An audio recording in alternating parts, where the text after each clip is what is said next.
My name is Garnes, and I am the founder of Village Connector Media and Abundance Society. And I love what I do because I've chosen to do what I love. We're going to talk a little bit more about that later, but I actually was here today to talk with you about ways to market your small business. You see, I was originally asked to speak on the topic of 10 ways to market for about $1 a day. This morning when I got up, I was inspired to address you on another issue, one that I think is more in harmony with the spirit of this event and what you've seen this weekend. This last 72 hours has been action-packed and full of a lot of information. And I felt that even though 10 ways to market for about $1 a day is an important topic, that there's something else that I wanted to share with you that would help you to make the most of what you've already been given in the way of information. So my topic today is more about attitude adjustment.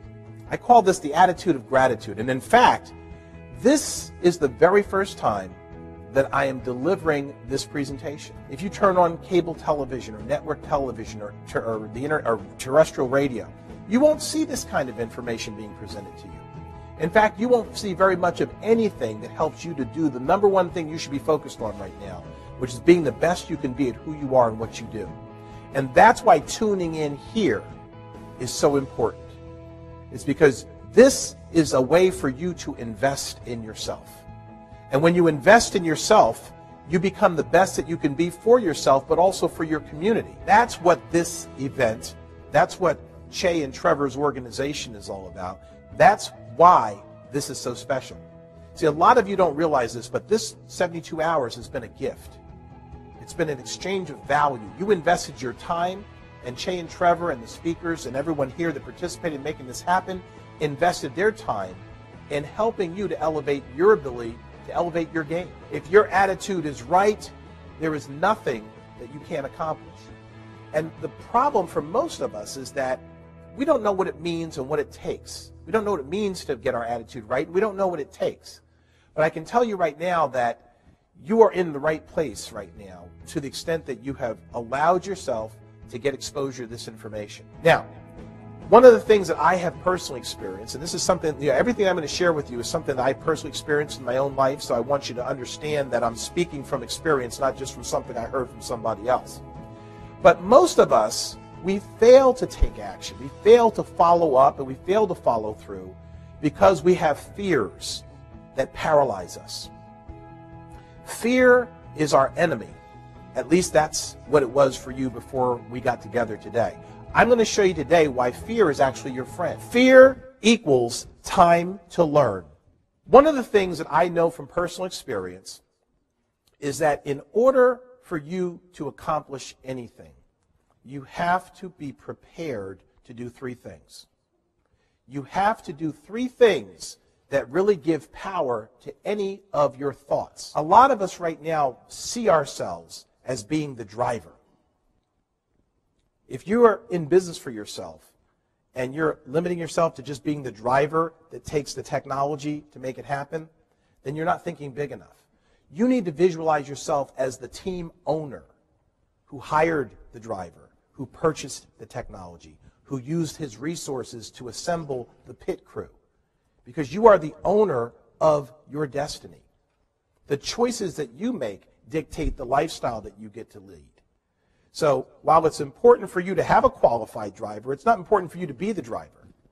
You know, Henry Ford was not on the assembly line putting screws and nuts and bolts on car parts. He had the vision for creating cars that were affordable. And he had the vision for doing it in a way that allowed it to be cost effective through an assembly line. But he didn't work on the assembly line. He simply found people to work on the assembly line. He found people to supervise the people who worked on the assembly line to keep the process efficient and smooth. It was his vision that allowed the assembly line to come into existence. So I encourage you, if you've been in the driver's seat, as it were, to move to the executive seat, where you hire the driver and give them the vision for how to win the race. As I indicated at the beginning of my chat with you, I am the founder of Village Connector Media. We are an online television, radio, and online newspaper that only focuses on the good news. We don't cover politics, we don't cover crime, and we don't cover controversy. Instead, we cover personal development, health and wellness, and professional development. Because our goal is to help you do something that you should be looking to do every single day of your life while you're breathing on this planet, which is to invest in your number one asset, which is you. I run into a lot of people that don't understand what it means to invest in themselves. Trevor and Che said this very well when they said, invest in yourself at the level at which you expect results. Okay? Invest in yourself at the level at which you expect results. Your attitude tomorrow ought to be, when I get up in the morning, what is it that I'm going to create today with the help of others, and what is it that I'm going to help others to create with my help? If you can change that attitude, address that tonight, make that part of who you are, make that part of your paradigm shift, I can promise you that 2014 will absolutely be your best year ever. So my name is Glenn Garnes, and I want to thank you, Trevor and Che, for having me here to share this message. I hope that some of this will help you get some direction with respect to where you want to go, because I would like to hear your success story, hear how you did make 2014 your best year ever. My name again is Glenn Garnes, and I love what I do because I've chosen to do what I love. And I hope you'll make that choice for yourself as well. Thank you very much, and thanks again for giving me this opportunity. All right, Glenn, thanks so much. Thanks so much.